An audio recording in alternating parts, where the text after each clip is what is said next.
Hello guys, and welcome back to AppWhiz. In today's video, I'm going to show you an easy way to download TikTok videos or Reels without using any extra software or third-party apps. It's super simple, so let's get started right away. First, go to the App Store and search for TikTok. Make sure your app is updated to the latest version to avoid any problems. Once that's done, open the TikTok app and find the video or Reel you want to download. Now, tap on the share icon, and you should see a download option.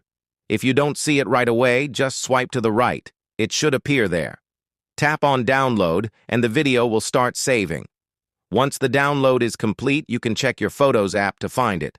If it's not there, try looking in your Files app. It should be saved there. And that's it.